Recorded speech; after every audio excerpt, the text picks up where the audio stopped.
Here we are unboxing a new thickness planer I just picked up at Busy Bee. I don't know if any of you guys are interested in seeing this.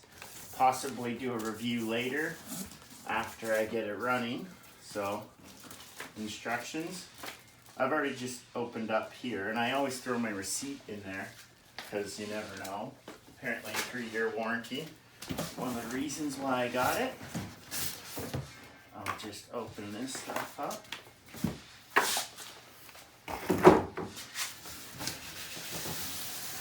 Seems to be packaged fairly decent. Just note, I noticed that it has been retaped. I don't know what happened there. I'm hoping that's just in shipment and it's just damage to the box and not the unit itself. So, done a fair amount of research on these before I bought it. Obviously, it's kind of your balance between high end and low end.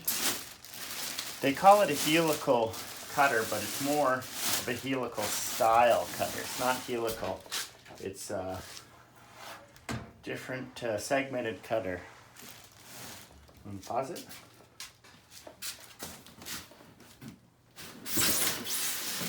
You recording? So now, just double checking the bottom where I saw the damage. Looks like it's pretty encased. Yeah. So there should be no damage to the planer itself, which is good.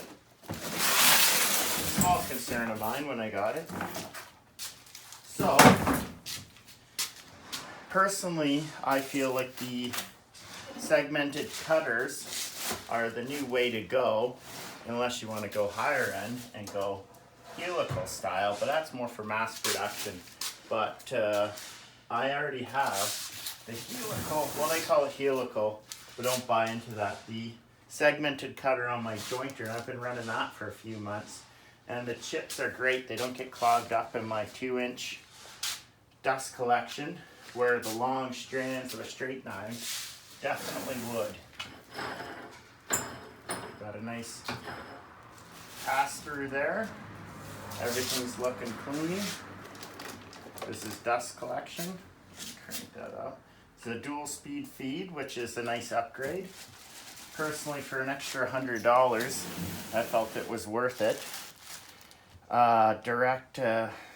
This is just so you can set your thickness and not have to measure it, and it will stop once you get up to 1.25 inches, 1.5 inches, and so on.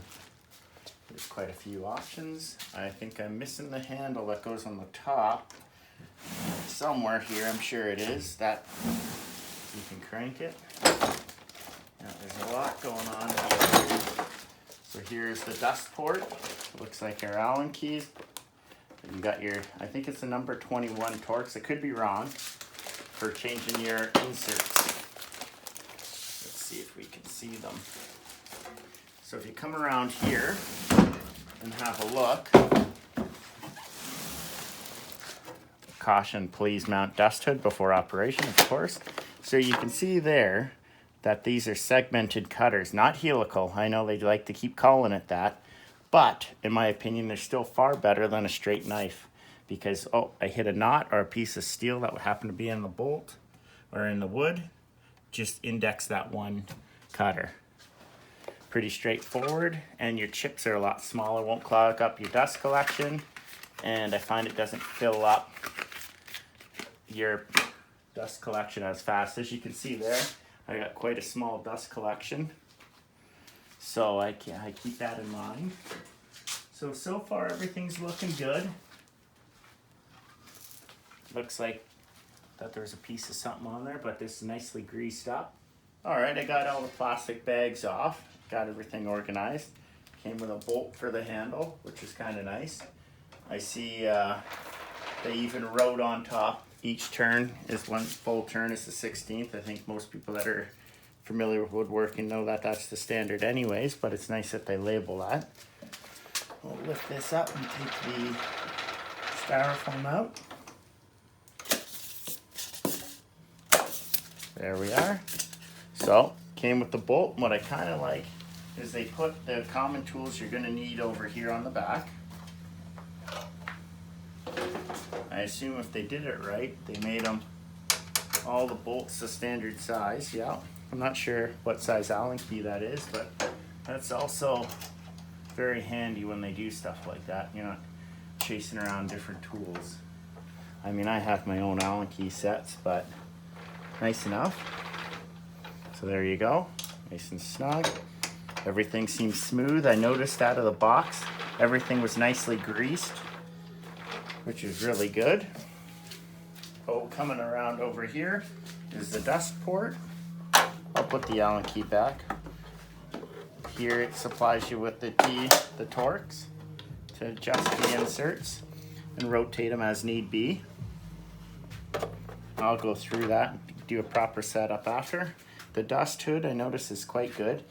You gotta kind of, it only fits one way, so I don't think there's a way to move your dust collection to the other side, unfortunately. But I could be wrong. I'm gonna investigate this some more later. See this little notch? It fits there. You gotta scoop it underneath. And I noticed that there's little springs, if you can see here. Hard, it's a little dark, but there's little plastic springs, if you will, that help keep pressure on it, which is good. It'll give you a nice tight seal. You just push in the little wing nuts that they provided.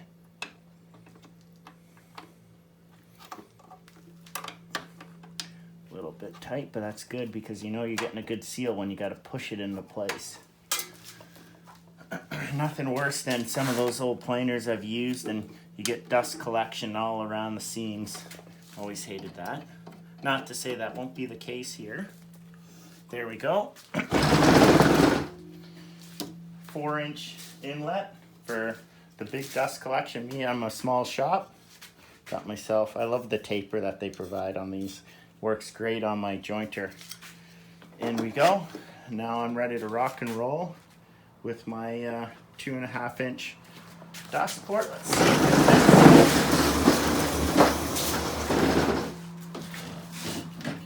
Kind of rigged up my bench.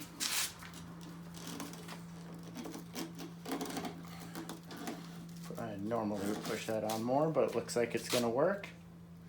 Very good. Now it's on to giving her a run. Possibly, if there's enough interest, I'll give a little review after using it for 2 or 3 months. Till then, bye-bye.